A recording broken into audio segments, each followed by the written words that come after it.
शुभोदय बच्चों। आप सभी को हिंदी ऑनलाइन क्लास के लिए स्वागत। अच्छा छात्रों, पिछले कक्षा में हम स्वामी विवेकानंद का बचपन का नाम क्या थे और उनका जन्म कब और कहाँ हुआ, उनके माता पिता का नाम तथा पिता का काम सभी के बारे में जानकारी लिए है। और बाल्यावस्था में नरेंद्र का शरीर कैसा था और पढ़ाई लिखाई में वे कैसे थे, इसी के बारे में हमें जानकारी प्राप्त कर लिए है। और आज हम विषय के आगे जानकारी लेंगे। अध्ययन काल में उनकी रुचि व्याख्यान देने और विचारों के आदान प्रदान करने में थी। इसी कारण उन्होंने अपने कॉलेज में एक व्याख्यान समिति बनाई थी और कई प्रतियोगिताओं का आयोजन भी किया था। पाश्चात्य विज्ञान तथा दर्शन का भी उन्होंने अध्ययन किया था। किशोरावस्था से ही नरेंद्र दार्शनिक एवं धार्मिक विचारों में तल्लीन रहते थे। एक दिन नरेंद्र रामकृष्ण परमहंस के पास पहुंचे और अपनी जिज्ञासा उन्हें कह सुनाई। रामकृष्ण परमहंस ने नरेंद्र को अपना शिष्य स्वीकार किया। स्वामी परमहंस के जीवन दर्शन से विवेकानंद इतने प्रभावित हुए थे कि उन्होंने अपने गुरु के संदेश का प्रसार करना चाहा। जान जनता को सत्य की राह दिखाने के लिए सितंबर सन 1893 को वे संयुक्त राज्य अमेरिका गए। उस समय वहाँ शिकागो नगर में सर्वधर्म सम्मेलन हो रहा था। इस महासभा में विवेकानंद ने भारतीय धर्म और तत्वज्ञान पर भाषण दिया। उनका भाषण बड़ा गंभीर एवं हृदयस्पर्शी था। उनकी वाणी सुनकर श्रोतागण मुग्ध हो गए।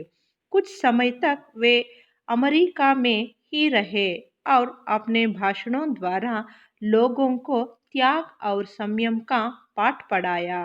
इसके बाद वे इंग्लैंड और स्विट्जरलैंड भी गए और वहां उन्होंने सत्य और धर्म का प्रसार कर भारत के गौरव को बढ़ाया। अनेक विदेशी स्वामी जी के शिष्य बन गए।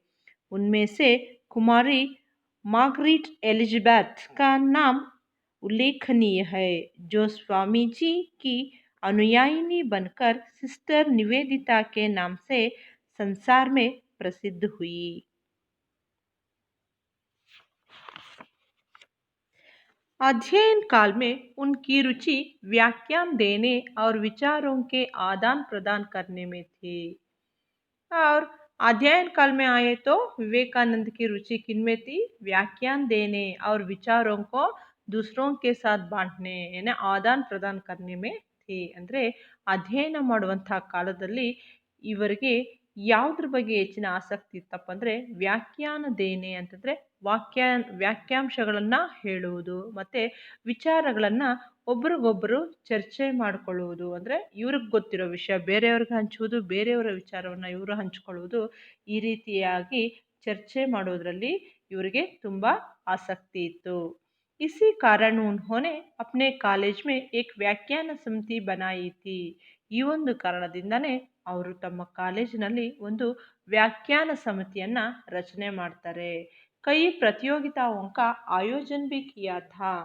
ಮತ್ತೆ प्रतियोगिताओं का आयोजन भी किया ತಂದ್ರೆ ಹಲವಾರು ಸ್ಪರ್ಧೆಗಳ ಒಂದು ಆಯೋಜನೆಯನ್ನು ಕೂಡ ಮಾಡ್ತಾರೆ ವಿವೇಕಾನಂದರವರು। पाश्चात्य विज्ञान तथा दर्शन का भी उन्होंने अध्ययन किया था। ಇವರು ಪಾಶ್ಚಾತ್ಯ ವಿಜ್ಞಾನ ಅಂದರೆ ನಮ್ಮದಾದಂಥದ್ದೇ ಅಲ್ಲ, ಬೇರೆ ಒಂದು ಪಾಶ್ಚಾತ್ಯ ರಾಷ್ಟ್ರಗಳ ವಿಜ್ಞಾನವನ್ನು ಕುರಿತು ಕೂಡ ಇವರು ಏನು ಮಾಡಿದ್ರಪ್ಪ ಅಂದರೆ ಅಧ್ಯಯನ ಮಾಡಿದ್ರು ಮತ್ತು ಅದರ ಬಗ್ಗೆ ವಿಚಾರಗಳನ್ನು ತಿಳ್ಕೊಂಡ್ರು। किशोरावस्था से ही नरेंद्र दार्शनिक एवं धार्मिक विचारों में तल्लीन रहते थे। और किशोरावस्था से भी नरेंद्र ने दार्शनिक एवं धार्मिक विचारों में तल्लीन रहते थे। हम सभी को ये पता है कि जो अपनी माता एक धार्मिक महिला थी, इसलिए अपनी माता ने नरेंद्र को बाल्यावस्था से ही धार्मिक विचारों को ही उनके साथ बांटते थे। इसलिए नरेंद्र देव को किसमें रुचि थी? दार्शनिक एवं धार्मिक विचारों में तल्लीन रहते थे और उसमें रुचि थी।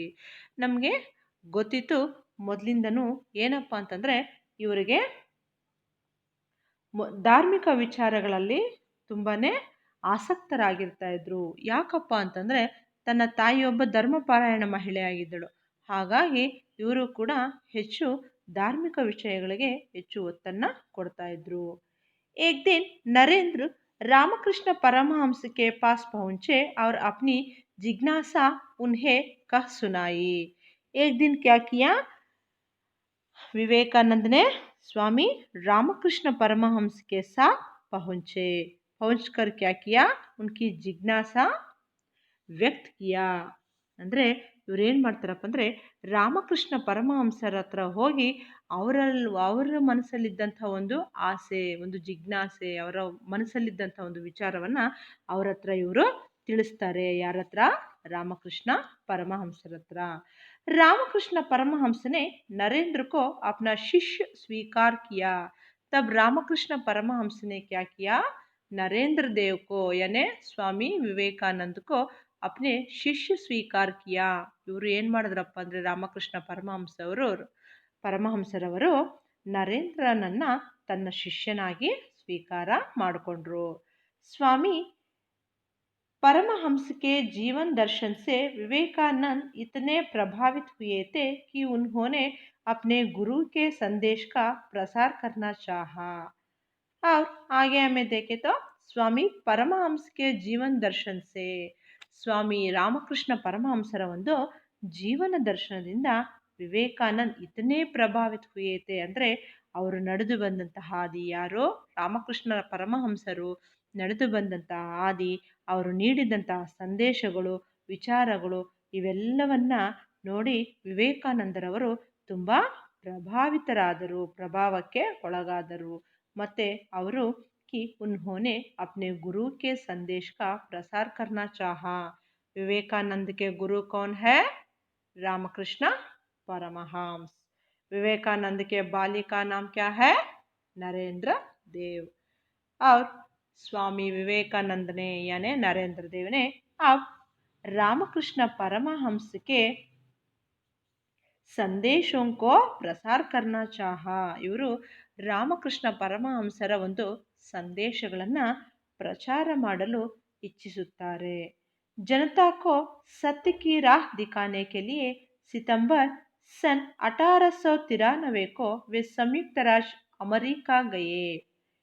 जनता को सत्य की राह दिखाने के लिए ಜನರಿಗೆ ಸತ್ಯದ ಒಂದು ಮಾರ್ಗವನ್ನು ತಿಳಿಸುವುದಕ್ಕೋಸ್ಕರ, ಸತ್ಯದ ಹಾದಿಯಲ್ಲಿ ನಡೆಯುವುದನ್ನು ತಿಳಿಸುವುದಕ್ಕೋಸ್ಕರ ನಮ್ಮ ಸ್ವಾಮಿ ವಿವೇಕಾನಂದರು ಸೆಪ್ಟೆಂಬರ್ ತಿಂಗಳು 1893ರಲ್ಲಿ ಇವರು ಸಂಯುಕ್ತ ರಾಜ್ಯ ಅಮೇರಿಕಾಗೆ ತೆರಳುತ್ತಾರೆ. उस समय वहाँ शिकागो नगर में सर्वधर्म सम्मेलन हो रहा था. स्वामी विवेकानंद ने 1893 को अमेरिका गए थे ना. अमेरिका गए समय में, उस समय में शिकागो अमेरिका के शिकागो नगर में सर्वधर्म सम्मेलन हो रहा था. ಇವರು 1893ರಲ್ಲಿ ಅಮೇರಿಕಾಗೆ ಹೋಗ್ತಾರಲ್ವಾ, ಆ ಅಮೇರಿಕಾಗೆ ಹೋದಂತಹ ಸಮಯದಲ್ಲಿ ಅಲ್ಲಿನ ಶಿಕಾಗೋ ನಗರದಲ್ಲಿ ಸರ್ವಧರ್ಮ ಸಮ್ಮೇಳನ ನಡೀತಾ ಇರುತ್ತೆ. ಇಸ್ महासभा में विवेकानंद ने भारतीय धर्म और तत्वज्ञान पर भाषण दिया. ಅಮೇರಿಕಾಗೆ ಹೋಗ್ತಾರಲ್ಲ, ಆ ಅಮೇರಿಕಾಗೆ ಹೋದಂಥ ಸಂದರ್ಭದಲ್ಲಿ उस अमेरिका में स्वामी विवेकानंद ने क्या करते हैं? वो विदेश है. उस विदेश में जाकर स्वामी विवेकानंद ने हमारे देश का यानी हमारा भारत देश का धर्म और तत्वज्ञान पर ಭಾಷಣ ದಿಯಾ. ನಮ್ಮ ಒಂದು ಭಾರತ ದೇಶದ ಧರ್ಮ ಮತ್ತು ನಮ್ಮ ಒಂದು ದೇಶದ ತತ್ವಜ್ಞಾನಗಳ ಬಗ್ಗೆ ಕುರಿತು ಇವರು ಬೇರೆ ದೇಶವಾದಂಥ ಪಾಶ್ಚಾತ್ಯ ರಾಷ್ಟ್ರವಾದಂಥ ಅಮೇರಿಕ ಅಲ್ಲಿ ನಮ್ಮ ಒಂದು ದೇಶವನ್ನು ಕುರಿತು ಗೌರವವನ್ನು ಹೆಚ್ಚಿಸುವ ಒಂದು ಭಾಷಣವನ್ನು ಇವರು ನೀಡ್ತಾರೆ. उनका भाषण बड़ा गंभीर एवं हृदय स्पर्शी था. किनका भाषण बड़ा गंभीर और हृदय स्पर्शी था? अमेरिका लोगों का? हाँ? नहीं, हमारे स्वामी विवेकानंद का भाषण बड़ा गंभीर और ಹೃದಯ ಸ್ಪರ್ಶಿತ. ನಮ್ಮ ಒಂದು ಸ್ವಾಮಿ ವಿವೇಕಾನಂದರವರ ಭಾಷಣ ತುಂಬ ಗಂಭೀರವಾಗಿತ್ತು ಮತ್ತು ಹೃದಯ ಸ್ಪರ್ಶಿಯಾಗಿತ್ತು. उनकी वाणी सुनकर श्रोतागण मुग्ध हो गए. किनकी वाणी सुनकर श्रोतागण मुग्ध हो गए? स्वामी विवेकानंद के वाणी सुनकर. ವಾಣಿ ಅಂದರೆ ಮಾತು. ವಿವೇಕಾನಂದರವರು ಹೇಳಿದಂತಹ ಮಾತುಗಳನ್ನು ಕೇಳಿ ಜನ ಏನಾಗೋದ್ರು? ಮುಗ್ಧರಾಗೋದ್ರು. ಅಂದರೆ ಪಿನ್ ಡ್ರಾಪ್ ಸೈಲೆಂಟ್ ಅಂತೀವಲ್ಲ, ಅದರ ಸೈಲೆಂಟಾಗಿ ಗಂಭೀರವಾಗಿ ಕೂತ್ಕೊಂಡು ಕೇಳ್ತಾ ಇದ್ದಾರೆ. ಅಂದರೆ ಇವರ ಮಾತಿನ ವೈಖರಿ ಯಾವ ರೀತಿ ಇತ್ತು, ಇವರ ಒಂದು ಮಾತಿನಲ್ಲಿ ಎಷ್ಟು ತತ್ವ ಅನ್ನೋದು ಅಡಗಿತ್ತು, ಎಷ್ಟು ಗಾಂಭೀರ್ಯತೆ ಅನ್ನೋದು ತುಂಬಿತ್ತು ಇವರ ಮಾತಲ್ಲಿ ಎಂಬುದು ಇಲ್ಲಿ ಗೊತ್ತಾಗುತ್ತೆ. ಕುछ समय तक वे ಅಮೆರಿಕಾ में ही रहे. कुछ समय तक ಅಂದರೆ ಕೆಲವು ದಿನಗಳ ಕಾಲ, ಒಂದು ತಿಂಗಳುಗಳೇ ಇರ್ಬೋದು ಅಥವಾ ವರ್ಷನೇ ಇರ್ಬೋದು, ಕೆಲವು ತಿಂಗಳುಗಳ ಕಾಲ ಅಥವಾ ಕೆಲವು ದಿನಗಳ ಕಾಲ ಇವರು ಅಮೇರಿಕಾ ಅಲ್ಲೇ ಉಳ್ಕೊಂಡ್ರೆ ಏನು ಮಾಡಿದ್ರು? ಅವ್ರು अपने भाषणों द्वारा लोगों को त्याग और संयम का पाठ पढ़ाया. कुछ दिनों तक उन्होंने अमेरिका में ही रहकर लोगों को क्या किया? त्याग और संयम का पाठ पढ़ाया. ಅಮೇರಿಕಲ್ಲಿದ್ದು ಇವ್ರು ಸುಮ್ಮನೆ ಇದ್ದು ಬಿಡಲಿಲ್ಲ, ಅಮೇರಿಕ ನೋಡ್ಕೊಂಡು ಇದ್ದು ಬಿಡಲಿಲ್ಲ. ಏನು ಮಾಡಿದ್ರು? ಎಲ್ಲ ಕಡೆ ಸಭೆಗಳನ್ನು ಸೇರಿಸುವುದು, ಜನಗಳನ್ನು ಒಗ್ಗೂಡಿಸುವುದು ಮತ್ತು ನಮ್ಮ ದೇಶದ ಧರ್ಮವನ್ನು ಪ್ರಚಾರ ಮಾಡುವ ಮುಖಾಂತರ ಜನರಲ್ಲಿ ತ್ಯಾಗ ಮನೋಭಾವನೆ ಅಂದರೆ ಏನು, ಸಂಯಮ ಅಂದರೆ ಏನು, ಯಾವ ರೀತಿ ನಡ್ಕೋಬೇಕು ಜನ ಎಂಬುವ ಒಂದು ಪಾಠವನ್ನು ಬೋಧಿಸಿದರು. इसके बाद वे ಇಂಗ್ಲೆಂಡ್ और ಸ್ವಿಟ್ಜರ್ಲೆಂಡ್ भी गए. ಇದಾದ ನಂತರ ಅವರು ಇಂಗ್ಲೆಂಡ್ ಮತ್ತು ಸ್ವಿಟ್ಜರ್ಲೆಂಡ್ಗೂ ಕೂಡ ತೆರಳುತ್ತಾರೆ. वहाँ उन्होंने सत्य और धर्म का प्रसार कर भारत के गौरव को बढ़ाया. इंग्लैंड और स्विट्जरलैंड जाकर वहाँ पे हमारे भारत देश के धर्म का प्रसार किया और सत्य का प्रसार किया. धर्म और सत्य का प्रसार करके हमारे भारत देश का गौरव को बढ़ाया. ಇವರು ಇಂಗ್ಲೆಂಡ್ ಮತ್ತು ಸ್ವಿಟ್ಜರ್ಲ್ಯಾಂಡ್ ತೆರಳಿ ಅಲ್ಲೇನು ಮಾಡಿದ್ರಪ್ಪ ಅಂದರೆ ಅಲ್ಲಿ ಕೂಡ ಸುಮ್ಮನೆ ಕೂತ್ಕೊಳ್ಳಿಲ್ಲ, ಅಲ್ಲಿ ಕೂಡ ಭಾಷಣವನ್ನು ಮಾಡುವ ಮುಖಾಂತರ ಭಾಷಣದಲ್ಲಿ ನಮ್ಮ ಒಂದು ಭಾರತ ದೇಶದ ಸತ್ಯದ ಮಾರ್ಗ ಯಾವ ರೀತಿ ಇರುತ್ತೆ ಮತ್ತು ನಮ್ಮ ಒಂದು ಹಿಂದೂ ಧರ್ಮ ಅನ್ನೋದು ಎಷ್ಟು ಶ್ರೇಷ್ಠವನ್ನು ಹೊಂದಿದೆ ಎಂಬುದನ್ನು ಹೇಳುವ ಮುಖಾಂತರ, ವಿಚಾರಗಳನ್ನು ತಿಳಿಸುವ ಮುಖಾಂತರ ನಮ್ಮ ಭಾರತದ ಕೀರ್ತಿ ಮತ್ತು ಭಾರತದ ಗೌರವವನ್ನು ಇನ್ನೂ ಹೆಚ್ಚಿಸಿದರು. ಅಂದರೆ ಏನಪ್ಪ ಅಂದರೆ ಭಾರತ ಅಂದರೆ ಏನಪ್ಪ ಅಂತಂದರೆ ಸತ್ಯಕ್ಕೆ ನೆಲೆಬೀಡು, ಸರ್ವ ಧರ್ಮಗಳಿಗೆ ನೆಲೆಬೀಡು, ಮತ್ತು ಏನಪ್ಪ ಅಂದರೆ ಇಲ್ಲಿರೋ ಜನ ಸತ್ಯ ಮಾರ್ಗದಲ್ಲಿ ನಡೆಯುವವರು, ಮತ್ತು ತ್ಯಾಗಕ್ಕೆ ಹೆಚ್ಚು ಪ್ರಾಶಸ್ತ್ಯ, ಸತ್ಯಕ್ಕೆ ಹೆಚ್ಚು ಪ್ರಾಶಸ್ತ್ಯ ಮತ್ತು ಅಹಿಂಸೆ ಮತ್ತು ಮೋಸದ ಹಾದಿಯಲ್ಲಿ ನಡೆದೇ ಇರುವಂತಹದ್ದು, ಜನರಲ್ಲಿ ಮಾನವೀಯ ಮೌಲ್ಯಗಳು ಮತ್ತು ಭಾವನೆಗಳನ್ನು ಬೆಳೆಸುವಂತಹ ಒಂದು ದೇಶ ಅಂತ ಎಲ್ಲರಿಗೂ ತಿಳಿಸಿಕೊಡುವ ಹಾಗೆ ಇವರು ಭಾಷಣಗಳ ಮುಖಾಂತರ ತಿಳಿಸಿದರು. ಮನ ಮುಟ್ಟುವ ರೀತಿಯಲ್ಲಿ ಭಾಷಣಗಳನ್ನು ಮಾಡಿದರು. ಅನೇಕ ವಿದೇಶಿ ಸ್ವಾಮೀಜಿ ಕೆ ಶಿಷ್ಯ ಬನ್ ಗಯೆ. ಅನೇಕ ವಿದೇಶಿ ಸ್ವಾಮೀಜಿ ಕೆ ಶಿಷ್ಯ ಬನ್ ಗಯೆ. ಹಲವಾರು ವಿದೇಶಿಗರಿದ್ರಲ್ಲ, ಆ ವಿದೇಶಿಗರೆಲ್ಲರೂ ಕೂಡ, ವಿದೇಶಿ ಜನರು ನಮ್ಮ ಒಂದು ಸ್ವಾಮೀಜಿಯ ಶಿಷ್ಯರಾಗೋದ್ರು. ಯಾರು ನಮ್ಮ ಒಂದು ಸ್ವಾಮೀಜಿ? ವಿವೇಕಾನಂದರ ಶಿಷ್ಯರಾಗೋದ್ರು. उनमें से कुमारी ಮಾರ್ಗರೆಟ್ ಎಲಿಜಬೆತ್ ಕಾ ನಾಮ್ ಉಲ್ಲೇಖನೀಯ ಹೈ. ಹಲವಾರು ವಿದೇಶಿಗರು ನಮ್ಮ ಒಂದು ವಿವೇಕಾನಂದರಿಗೆ ಶಿಷ್ಯರಾಗೋಗ್ತಾರಲ್ವ, ಅವರಲ್ಲಿ ಮಾರ್ಗರೆಟ್ ಎಲಿಜಬೆತ್ ಎಂಬುವರ ಒಂದು ಹೆಸರು ಇಲ್ಲಿ ತಿಳಿಸ್ಕೊಡ್ತಾ ಇದ್ದಾರೆ. ಜೋ ಸ್ವಾಮೀಜಿ ಕಿ ಅನುಯಾಯಿನಿ ಬನ್ಕರ್ ಸಿಸ್ಟರ್ ನಿವೇದಿತಾ ಕೆ ನಾಮ್ ಸೆ ಸಂಸಾರ್ ಮೇ ಪ್ರಸಿದ್ಧ ಹುಯಿ. मार्गरेट एलिजाबेथ ने स्वामी जी का अनुयायी बनकर ಸಿಸ್ಟರ್ ನಿವೇದಿತಾ ಕೆ ನಾಮ್ ಸೆ ಸಂಸಾರ್ ಮೇ ಪ್ರಸಿದ್ಧ ಹುಯಿ. ಇವರು ಏನು ಮಾಡಿದ್ರಪ್ಪ ಅಂತಂದರೆ ನಮ್ಮ ಸ್ವಾಮೀಜಿಯವರಿಗೆ ಅನುಯಾಯಿನಿ ಆಗುವ ಮುಖಾಂತರ ಸಿಸ್ಟರ್ ನಿವೇದಿತಾ ಎಂಬ ಹೆಸರಿನಿಂದ ಇಡೀ ಒಂದು ಪ್ರಪಂಚದಲ್ಲೇ ಪ್ರಸಿದ್ಧಿಯನ್ನು ಪಡೆದರು. ಈಗ ಅನುಯಾಯಿಗಳಾದ ನಂತರ ಹೆಸರು ಬದಲಾವಣೆ ಆಗುತ್ತೆ.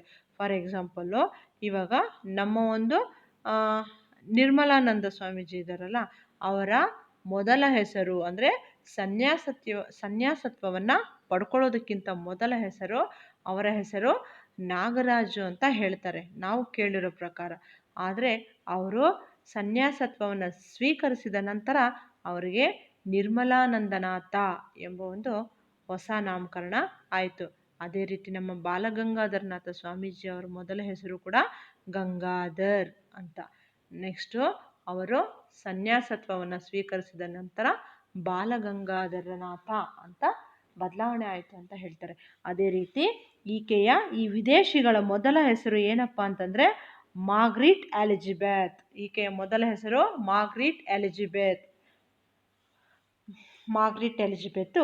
ಈಗ ನಮ್ಮ ಒಂದು ಸ್ವಾಮೀಜಿಗೆ ಅನುಯಾಯಿನಿ ಆದಮೇಲೆ ಇನ್ನು ನಮ್ಮ ಒಂದು ಧರ್ಮಕ್ಕೆ ಬದಲಾವಣೆ ಆದಂಗಲ್ವಾ, ಆವಾಗ ಅವಳಿಗೆ ಸಿಸ್ಟರ್ ನಿವೇದಿತಾ ಅಂತ ಹೆಸರು ಬಂತು. ಮುಂದಿನ ತರಗತಿಯಲ್ಲಿ ನಾವು ವಿವೇಕಾನಂದರವರ ಒಂದು ಪಯಣ ಮುಂದೆ ಎಲ್ಲಿತ್ತು ಮತ್ತು ಯಾವ್ಯಾವ ದೇಶಗಳಿಗೆ ಹೊರಟರು ಮತ್ತು ನಮ್ಮ ಒಂದು ಧರ್ಮ ತತ್ವಗಳ ಪ್ರಚಾರವನ್ನು ಯಾವ ರೀತಿ ಮಾಡಿದ್ರು ಎಂಬುದನ್ನು ಮುಂದಿನ ಕ್ಲಾಸಲ್ಲಿ ತಿಳ್ಕೊಳ್ಳೋಣ.